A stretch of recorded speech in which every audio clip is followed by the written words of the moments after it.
Navbatdagi savolimiz, o'tadigan mavzuyimiz o'zaro tub juftliklar hisoblanadi. Berilgan sonlarning har ikkalasi faqat bir soniga bo'linishi shart hisoblanadi. Shu o'zaro tub juftliklarning sharti. Misol tariqasida ikkita son olyapmiz. Mana masalan qarang, bu ikkalasi berilgan mana shu 12 va 50 sonlarimiz 2 ga bo'linadi ikkalasi. Bu ham 2 ga bo'linadi. Bu ham 2 ga bo'linadi. Bizda 2 ga bo'linsa olmagin degan qoida yo'q. Birdan boshqa soni bor. Ya'ni ikkalasi ham 1 ga bo'linadi. Ham 2 ga ham bo'linyapti-da, birdan boshqa 2 ham bor. Shuning uchun bu o'zaro tub juftlik bo'lmaydi. Bu esa 25 faqat 1 ga bo'linadi va bu ham 1 ga bo'linadi. Ikkalasi bo'linadigan umumiy son faqat 1. Masalan bu 5 ga bo'linasa, bu esa 2, 3, 6 lar bo'linadi, 5 ga bo'linmaydi, 9 ga ham bo'linadi. Xullas bu yoqdagi bo'luvchilar bunda bo'linmaydi yoki bu yoqdagisi bunda bo'linmaydi. Bunda esa bu 2 ga bo'linardi, bu ham 2 ga bo'linadi. Undan tashqari 1 ham bor edi. Xullas o'zaro tub juftliklar desa, berilgan sonlarning har ikkalasi mana berilyapti. Ikkalasi faqat bitta bir soniga bo'linishi kerak. Bu ham 1 ga, bu ham 1 ga. Boshqa umumiy soni bo'lishi kerak emas. Faqat bir soniga bo'linishi shart. Navbatdagi mavzuyimiz natural bo'luvchilar sonini topish haqida. Masalan, bitta 36 degan sonimizni bo'luvchilari nechta? Ya'ni 36 ga bo'linadigan sonlar o'sha sanab chiqamiz. Hozir bu yerda 1 36 ga bo'linadi, 2 ham 36 ga bo'linadi. 3 ham 36 ga bo'linadi. Xullas, bo'linadigan son endi 4 ham bo'linadi, 5 bo'linmaydi, olmaymiz. 6, 7 bo'linmaydi 36 ga. Xullas 8, 9 bo'linadi, 10 bo'lmaydi, 11, 12 bo'linadi. Ya'ni 36 sonimiz 12 ga bo'linadi. 13 bo'lmaydi, 14 bo'lmaydi, 15 bo'lmaydi, 16, 18 bo'linar ekan. 19, 20, 21 qilganimizda 20 bu yerda yo'q, boshqalardan demak 36 bo'ldi. Shularni sanab chiqadigan bo'lsak, jami 9 ta chiqdi. Hozir biz uzoq yo'ldan, ya'ni sanab chiqish yo'li bilan topdik, lekin bundoq qilish kerak emas. Bu yerda bu yo'lning kamchiligi qaysidir biri qolib ketishi mumkin. Uni natural bo'luvchilar sonini topish qoidasi bor, tezroq topish yo'li. Kanonik yoyilma qilib, keyin NBS'sini topish, kanonik yoyilma qilib o'sha darajasiga bir qo'shib ko'paytirish kerak. Mana endi uni ishlab ko'rsatamiz.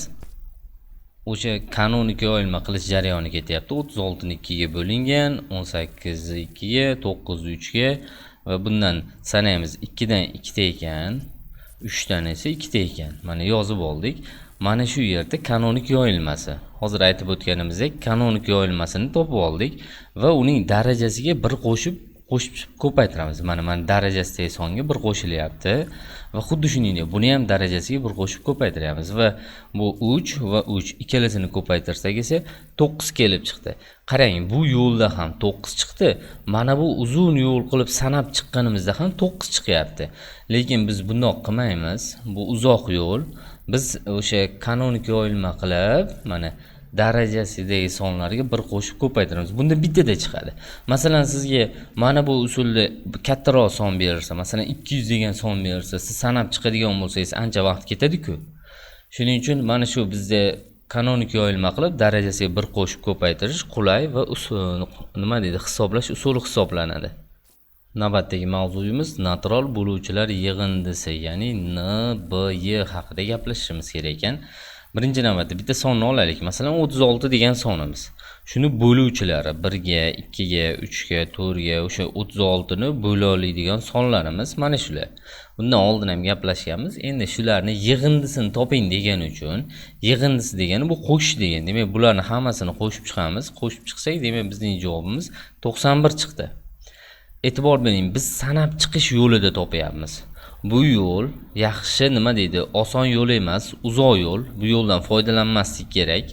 Ya'ni qolib ketishi mumkin, vaqtni oladi. Yaxshisi natural bo'luvchilar yig'indisini topishi o'sha kanonik yoyilma qilib, keling mana shu ikki xil usulda ham yechib ko'rsatamiz. Kanonik yoyilma qilish yo'lida ham. Demak, bundan oldingi aytgan mavzuyimiz bo'yicha ishimizni davom etkazamiz. Ya'ni kanonik yoyilmasini topdik. Mana 2 dan 2 ta va 3 dan 2 ta bo'lyapti. Endi bu topganimizni NBY sini topyapmiz, natural bo'luvchilar yig'indisini. E'tibor bering, darajasiga bir qo'shib, mana darajasiga 1 qo'shib, avvalgi misollarda faqat tepasini olardik-da, pastini tashlab yuborardik. n-ni topganda bunda esa tashlanmaydi. Tepasini yopganda nima tursa, pastiga shuni yozishimiz kerak, kasrning pastiga. Yoki masalan, hozir buning davomida 3 ning ikkinchisi turibdi. Demak, 3 ning ikkinchisi bo'lgani uchun mana buni biz mana bunday shaklda yozib olamiz va buni yopganimizda 3 ayrı 1 turgani uchun kasrning pastiga ham 3 ayrı 1 qilib yozishimiz kerak. Xullas, mana shu yozganimizda 2 ga 1 qo'shamiz, 3 chiqadi, bu ham 3 bo'ladi. Va ana shularni maydalab yoza olamiz. Demak, 2 ning 3-chisi bo'lyapti. Bu 2 ning 3-chisi degani 2 dan 3 tasini ko'paytir degani va 3 3-chisi bo'lyapti. Pastda 3 3 tasini ko'paytir degani. Ya'ni mana buni hisoblashimizda 2 dan 3 tani ko'paytirib chiq degani. Keling ko'paytirib chiqamiz. 2 kar 2 4, 4 kar 2 esa 8 bo'ladi. Demak, 8 ayrı 1 qo'yamiz. Mana ayrı 1lar o'zi bor, o'z holicha yozildi. Xuddi shuningdek 3 dan 3 ta ekan, ko'paytirib chiqadigan bo'lsak, 3 kar 3 9, 9 kar 3 esa 27 bo'ladi. Demak, 27 ayrı 1, pastda esa 3 ayrı 1 bo'lyapti. Va mana buni hisoblaymiz. Bu 7 bo'ladi, pastda esa 1 bo'ladi. 2 dan 1 ayirdik, mana o'sha yozganimiz. Va endi mana buni yozamiz. 27 dan 1 ayirsa 26 bo'ladi, 3 dan 1 ayirsam esa 2 bo'ladi. Va endi 7 ni 1 ga bo'lamiz, 7 va 26 ni 2 ga bo'lamiz esa 13. Ikkalasini ko'paytirsak 91 chiqadi. Endi e'tibor bering, mana shu yertaga. Hozir mana shu uzun yo'lda ishlaganimizda ham 91 chiqdi, lekin bittada chiqdi. Mana bu tanlash yordamida ishlaganimizda ham 91 chiqdi. Mana javobimiz bir xil. Faqat bu yo'lda kattaroq son berilsa, agar 200 degan son berilsa, bu yerda topish uchun ancha vaqt ketadi va qo'shib chiqishga ham ancha vaqt ketadi. Bu yo'lni ishlash nima deydi, uzoq yo'l, bunday ishlash kerak emas. Mana shu formula yordamida mana bittada javob chiqadi, 91 chiqdi, ikkalasi ham bir xil chiqdi. Mana shu usulda ishlashimiz kerak. Yana bir misolda tahlil qilib sizga tushuntiramiz. Keyingi savolimiz 80 sonini n-b-y sini, ya'ni natural bo'luvchilar yig'indisini topishimiz kerak. O'zimiz bitta sonda sizga yana bir murakkab bo'lguncha ishlab ko'rsatyapmiz.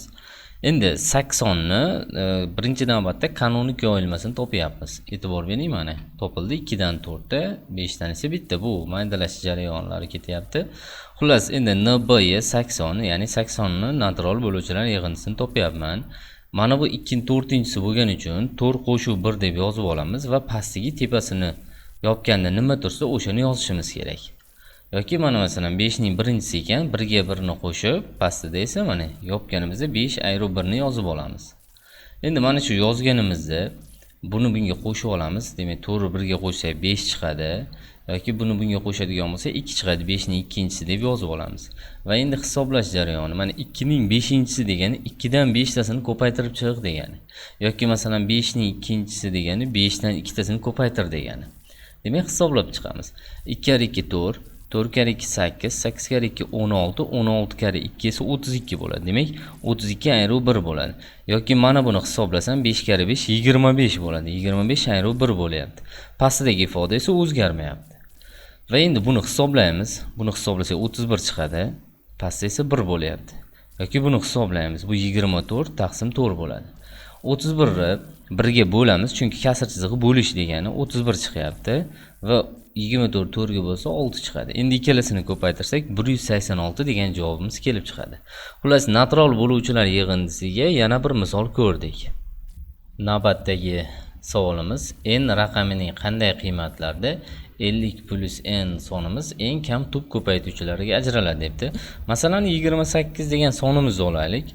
Bu 14 karra 2 desa ham bo'ladi. 7 karra 4 ham 28 yoki 28 karra 1 ham 28. Ya'ni shunday qilib yozsak ham bo'ladi. Yoki masalan 27 degan sonimizni olsak, 3 karra 9 ham, ya'ni 27, 27 karra 1 ham 27. Yoki masalan 23 degan sonimizni oladigan bo'lsak, bitta 23 karra 1 bor. Buni nima uchun yozyapmiz? Bizga eng kam tub ko'paytuvchilarga ajraladi degani, mana qarang, oxirida yozganim. Yoki mana bitta ko'paytuvchiga ajralyapti. Bunda esa 2 ta, bunda esa 3 taga ajralyapti. tub son bo'lsa, kamroq tub ko'paytuvchilarga ajralishini sizga tushuntirmoqchimiz. Xullas, tub son bo'lsa, u kamroq ko'paytuvchilarga ajraladi. Shuni hisobga olib, mana shu 50 plus n'imizni n raqam degan uchun 0 dan 9 gachalarni har bittasini qo'yib chiqamiz. Masalan, 0 ni olib borib qo'ysam, 50 ga 0 ni qo'ysam 50 chiqadi. 1 ni olib kelib qo'yaman, 50 ga 1 ni qo'ysa 51 chiqadi. 2 ni olib kelib qo'yamiz, n ni o'rniga 52 bo'ladi. Xuddi shuningdek, har bittasini olib kelib qo'ysak, bizning sonlarimiz 55, 56, 57, 58 va 59 hosil bo'ladi. Qaysi birida u tub son hosil bo'lyapti desa, 53 va 59 degan mana shu ikkita javobimizda bo'lyapti. Demak, shuning uchun bizning javobimiz 3 va 9 degan mana shu B javobimiz to'g'ri bo'ladi. Navbatdagi savolimizni boshlaymiz. 6 ni berilgan sonda ko'paytirganda 3.4 hosil bo'lsin deyapti. Demak, mana shu berilgan 6 ni A javobdagi 19 ga, 6 ni B javobdagi 24 ga, C javobdagi 79 ga va D javobdagi 14 ko'paytirganda deyapti. Qaysidir 3.44 bilan tugashi kerak ekan. Keling, A javobini ishlab ko'ramiz. Ya'ni 19 ni 6 ga ko'paytirib ko'ramiz. 110 mana oxiriga e'tibor bering, 14 bilan tugayapti. Biz A javobini olmaymiz. Chunki bizga ikkitasi 44 bilan tugashi kerak edi. Yoki masalan keyingisi 24 6 ga ko'paytirsak, oxirgi ikkita raqami necha bilan tugayapti? 44 bilan. Bo'ldi, demak javobimiz mana shu B javob bo'ladi. Endi o'zimizga tushuntirish uchun, tahlil uchun mana C javobini ham ishlab ko'rsatyapman. 74 bilan tugayapti. Bu ham olinmaydi. Chunki bizni ikkita 4 bilan tugasin deyapti-yu. Xullas, mana D javobini ham ko'paytirganda 84 bo'ladi. Xullas, bizning javobimiz o'sha javoblardan har bittasiga ko'paytirganda 44 bilan oxiri tugagan B javobimiz to'g'ri ekan. Navbatdagi savolimiz, demak, ushbu sonli raqamlar yig'indisini topishimiz kerak ekan. E'tibor bering, 1 2 3 4 5 6 7 8 9 gacha deganni ustuncha qilib yozsak, mana bu shaklda bo'ladi. 10 dan keyin 3 ta nuqta degani 11, 12, 13 ketaveradi. Demak, 10 dan boshlab 19 gacha, 20 dan 29 gacha va hokazo. Hozir davomini ham yozamiz. Bu yerda 50 gacha degan. Sizga bitta narsani tushuntiray. 1 dan 9 gacha bo'lgan sonlarni raqamlarni yig'indisi 45 chiqadi. Demak, shundan hammasini qo'shib chiqadigan bo'lsak 45 ekan. Va mana bu yerda yana shu narsa takrorlanyapti. Buni ham qo'shib chiqmoqchi edim. Demak, 1 dan 9 gachani qo'shsam 45 va 1 dan 10 ta bo'lgan uchun 10 plus 45 deb yoza olaman. Yoki mana bu yerda 2 dan 10 ta bo'lgan uchun bu 20 bo'ladi. Buni hozir 1 dan 9 gachani qo'shib ko'rganmiz. Mana birinchisida 45 bo'lgan uchun plus 45 deb yoza olamiz. Va bizda hozir yozganimiz 29 gacha yozdik. Bizda 49 50 gacha degan uchun ularni ham alohida qilib yozib qo'shib chiqadigan bo'lsak, mana 49 50 bo'lib tugayapti. Hozir bu 49 gacha qo'shib chiqildi bular. Endi 50 gacha degan uchun 50 ni 5 plus 0 deb 5 ligini raqamlar yig'indisini topib olamiz. 50 qolib ketmasligi kerak. Va endi sanab chiqamiz. 45 larimiz bitta, 2 ta, 3 ta, 4 ta, 5 ta ekan. Demak, 45 karra 5 bo'ladi. Va 10 ga 20 ni qo'shamiz, 30. Bu 60, bu esa 100 bo'ladi. 60 ga 40 va bu 5 qo'shadigan bo'lsa 105 bo'ladi. Demak, 105 bo'ldi. 45 ni 5 ga ko'paytirsa 225, bunga 105 qo'ysam 330 degan bizning javobimiz to'g'ri bo'ladi. Xullas, raqamlar yig'indisi deganda mana shunday qilib hisoblashimiz kerak. Navbatdagi savolimiz, 7 ga karrali ikki xonali natural sonlar nechta debdi mavzuyimizdagi savol. Demak, bu 7 qo'shilib ketaveradigan sonlar. Masalan, 7, 14, 21, 28, 35, 42, 7 qo'shilib ketaveradi va oxiri 98 ga borib to'xtadi. So'nggi ikki xonali sonni 7 ni qo'shsam 105 bo'lib 3 xonaliga o'tib ketadi. Shuning uchun shu yerda to'xtatyapmiz va keyin sanab chiqamiz. 2 xonali degan uchun 14 dan boshlaganimga e'tibor bering. Hammasini sanab chiqadigan bo'lsam 13 ta bo'ldi. Demak, 13 ta degan D javobim bo'ldi. Bu uzoq yo'l. Bunaqa yo'lda hisoblamang. Oson yo'li bor. Eng katta ikki xonali son 99 bo'lgani uchun 99 ni 7 ga bo'lamiz. Mana bo'ldik.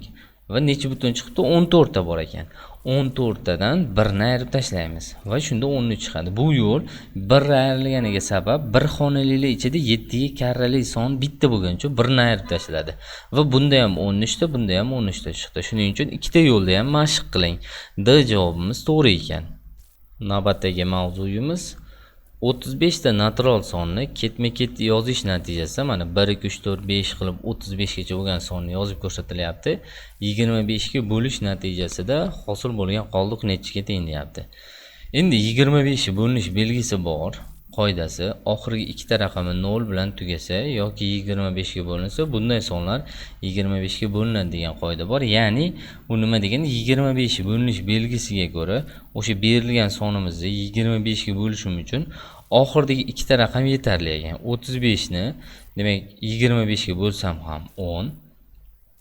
Tekshirish uchun sizga ko'rsatyapman. 435 ni ham 25 ga bo'lib ko'ring. Unda ham 10 chiqadi. Xohlasangiz mana 3435 ni 25 ga bo'lsangiz ham 10 qoldiq chiqaveradi. Demak, shuni hisobga oladigan bo'lsak, 25 bo'linish belgisiga ko'ra, demak javobimiz 10 degan D javobimiz to'g'ri bo'ladi. Qoldiqli bo'lish haqida gaplashishimiz kerak. Qoldiqli bo'lishi qoidasida so'ralyapgan bu qaysi bir qoldiqli bo'lishi ifodalashligi to'g'risida so'ralyapti. Masalan, ustuncha qilib bo'linyapti. Qandaydir sonni 5 ga bo'lsa 9 ta va 2 qoldiq qolishi kerak ekan. Agar ana shu sonni topish talab qilinsa, doim mana bu yerdagi sonni bunga ko'paytirib buni qo'shilsa, mana bu yerda ko'paytirib buni qo'shilsa, mana bu yerdagi son hosil bo'ladi. Mana tekshirib ko'ring. Demak, 9 kare 5 45, 45 ni 2 qo'shsa 47 bo'ladi. Tekshirish uchun 45 o'sha 47 ekani. 47 ni 5 ga bo'lamiz. 9 ta bor, 45 chiqadi va 2 qoldiq tushadi. Mana bu yerni ko'ryapsizmi? 5 9 2 mos tushyapti. Xullas, mana shu 47 ni aniqlash yo'liga ko'ra buni bunga ko'paytirib buni qo'shishimiz kerak. Doim oxirida qo'shilgani qoldiqni ifodalaydi. Demak, bizda yana bir oddiy sodda misol, mana masalan 7 ni 3 ga bo'lsam 2 ta bor, bir qoldiq qoladigan bo'lsa, yana bir misol 2 ni 3 ga ko'paytirib mana 1 qo'shilyapti va 7 hosil bo'lyapti. Mana bu yerdagi son. Endi qoldiqli bo'lish o'zini asosiy qoidasi qoldiq ayrilmaydi va katta bo'lmasligi to'g'risida qoida bor. Yana qaytaraman, qoldiq ayrilmaydi va katta bo'lmaydi. Bizga berilganlarga ko'ra mana bu ayrilgani uchun olinmasin, doim qoldiq qo'shilar ekan, mana qo'shilyapti. Bu ayrilib qo'yilgan. Shuning uchun mana shu 4-inchisi ifodalamaydi.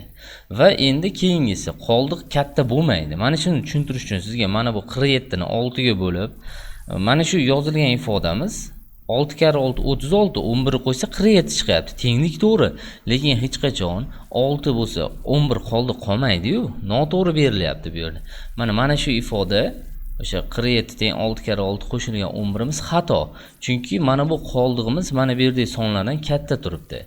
Qoldiq katta bo'lmaydi va ayrilmaydi deganda shuni nazarda tutilyapti. Bular to'g'ri hisoblanadi, chunki birinchidan qo'shilyapti, ham mana bu yerdagi sonlari bulardan kichkina shaklda turibdi. Xullas, bizda qoldiqli bo'lishi ifodalaydi, ifodalamaydi desa, mana ayrilgani va katta bo'lmagani ifodalamas ekan. 1 bilan 3 degan mana shu B javobimiz to'g'ri ekan. Bu qoldiqli bo'lish haqida qoidalar. Navbatdagi savolimiz ekub haqida gaplashishimiz kerak. Demak, bitta savolni mavzuni yoritib chiqamiz. 48 va 80 sonlarning eng katta umumiy bo'luvchisini toping deyapti. Bo'luvchi haqida gapiryapti. Masalan, 48 va 80 sonlarning bo'luvchilarini aniqlab chiqalyapman. 48 bo'luvchilari hozir mana shungacha, mana 48 bilan tugadi yoki 80 ni bo'luvchilari bu yerda mana yozib chiqyapmiz. Endi bu yerda topish uchun ancha vaqt ketadi. Men sizga nima demoqchiman? Bo'luvchilarini topib, mana keling, uzoq yo'lda ikkalasida umumiysini so'rayapti. Ikkalasida 2 bor. Ya'ni ikkalasida 4 ham bor, umumiy bo'luvchilarni so'rayapti. Yoki 8 ham bor ekan ikkalasida. Ya'ni 16 ham bor. Shu umumiy bo'luvchilarning eng kattasini aniqlang deyapti. Bu yerda eng kattasi necha ekan unda? 16 ekan. Xullas 48 va 80 ni umumiy bo'luvchisi, eng katta umumiy bo'luvchisi 16 chiqdi. Javobimiz 16. Lekin biz juda uzoq yo'ldan ketdik. 80 ni bo'luvchilarini aniqladik. 48 ni ham aniqlab, ikkitasini, ya'ni mana qarang, 48 bo'luvchilari va 80 bo'luvchilarini aniqlab, ikkalasini ichida eng kattasi 16 ekanligini topib chiqdik. Javob 16 chiqdi, ya'ni E kubimiz bosh harflardan olingan, e'tibor bering. E, K, U, B 16 bo'ldi. Lekin bu uzoq yo'l. Oson yo'li bor. Mana oson yo'lini ham bir aytib o'tamiz. Ya'ni o'sha oson yo'li nima? 48 va 80 eng katta umumiy bo'luvchisini topish uchun kattasini kichigiga bo'lamiz va qoldiq 0 bo'lguncha davom etadi. 0 dan oldingi qoldiq 2 bo'ladi degan qoida bor. Yana qaytaraman, mana kattasini kichigiga bo'ldik, qoldig'i topamiz. Qoldiq 32 chiqdi. Mana buni o'sha 32 ga bo'lamiz qoldig'iga. Mana yana bo'lish jarayoni davom etyapti, e'tibor bering. Qoldiq 0 bo'lmagani uchun yana bo'lyapmiz. 32 ni 16 ga bo'lsa 0 chiqdi. 0 dan oldingi qoldiq necha bo'lsa, o'sha 2 bo'ladi. Mana shunaqa oson yo'li. Qarang, bu yo'lda ham 16 chiqqan. Mana 16 chiqdi. Lekin bu yo'lda ham 16 chiqyapti. Bu yo'lda qisqa va lo'nda asosida ishlanadi. Yana qaytaraman qoidani, kattasini kichigiga bo'lamiz. Mana va qoldiqni topyapmiz. Mana shu qoldiq 0 bo'lguncha davom etyapti. 0 dan oldingi qoldiq 2 bo'lish to'g'risida o'rgatilyapti. Bu ikkita son uchun o'rinlik. Xullas, ekubimiz mana shunday topiladi. O'sha ekub mavzusini yoritish uchun yana bitta misol, mana 35 bilan 25 ekubi 5 bo'lyapti. Qanday chiqish to'g'risida mana kattasini kichigiga bo'lib, qoldiq 0 bo'lguncha davom etyapti. 0 dan oldingi qoldiq mana ekub bo'lyapti. Lekin siz agar ikkalasini umumiy bo'luvchilarni topib chiqib sanab chiqsangiz ham 5 chiqadi. Bu yo'lda esa o'sha qoldiq 0 bo'lguncha davom etadi. Mana bo'lingan va 0 dan oldingi qoldiq o'sha ekub bo'ladi. Demak, yana bir misolni